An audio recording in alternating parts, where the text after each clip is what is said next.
آل کراچی انجمن تاجران کے چیئرمین اور Tariq road trade alliance کے صدر الیاس میمن نے کہا ہے کہ ایف بی آر کی جانب سے چھاپوں سے کراچی کی تاجر برادری میں خوف کی فضا پیدا ہو گئی ہے۔ چھاپہ مار کارروائیاں فوری طور پر بند نہ کی گئیں تو تاجر برادری احتجاج کرے گا۔ دیکھیے ایک براد والا طارق روڈ پہ چھاپے مار رہے ہیں، طارق روڈ کو پوری کراچی میں انہوں نے تو پوری ایسی کراچی بے لگام گھوڑا ہو گیا ہے، لوگوں کو پریشان کر رہے ہیں، ہراسمنٹ پھیلوا رہے ہیں، لوگ پریشان ہیں، ویسے کاروبار تباہ و برباد ہو گئے، سیلاب کی وجہ سے کاروبار بالکل نہیں ہے۔ میں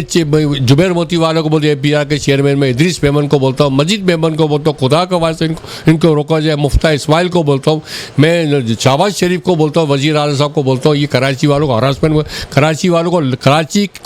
کو کوئی وارث ہی نہیں ہے، کراچی کو لا وارث سمجھ، کہیں بھی بیر والے نہیں آئے کراچی کے علاوہ، یہی پریشان کر رہے ہیں۔ ان کو روکا جائے، نہیں روکا جائے گا تو پھر ہم روڈوں پہ آئیں گے، ان کے سامنے کھڑے ہو جائیں گے، جیسے عمران خان کھڑے ہو گئے ہم ان کے سامنے کھڑے ہو جائیں گے، ان کی مہربانی ان کو روکا جائے۔ الیاس میمن نے بتایا کہ گزشتہ روز تاجر رہنماؤں ناصر محمود، سلیم انر، الیاس بٹ، صابر علی، منصب شیخانی، ادریس میمن، محمد اسلم، مجاہد الدین، عبد الصمد، ایوب شیخ، اقبال بولان، شبیر حسین، عالم چودھری سمیت اے کیو خلیل، عبد المجید میمن اور دیگر سے بات چیت کرتے ہوئے الیاس میمن نے کہا کہ پہلے ہی تاجر برادری مہنگائی اور ٹیکسوں کی بوجھ سے پریشان ہے، مزید کاروباری سرگرمیوں میں 70% سے زائد کمی ہو گئی ہے، جبکہ دوسری جانب بجلی کے بلوں میں بے تحاشا اضافہ کر دیا گیا ہے، جس کی وجہ سے تاجروں کے لیے کاروباری اخراجات پورے کرنے بھی مشکل ہو گئے ہیں۔ انہوں نے کہا کہ ڈالر کے نہ تھمنے والی صورتحال سے دکاندار پہلے ہی پریشان ہیں۔ اس حالات میں فیڈرل بورڈ آف ریونیو کی جانب سے چھاپوں سے کاروباری افراد میں خوف کی فضا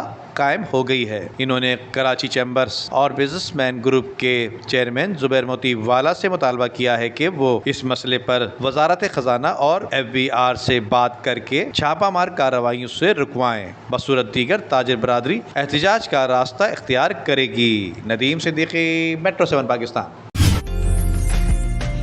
عمدہ میں پکائیں اور جی بھر کے کھائیں۔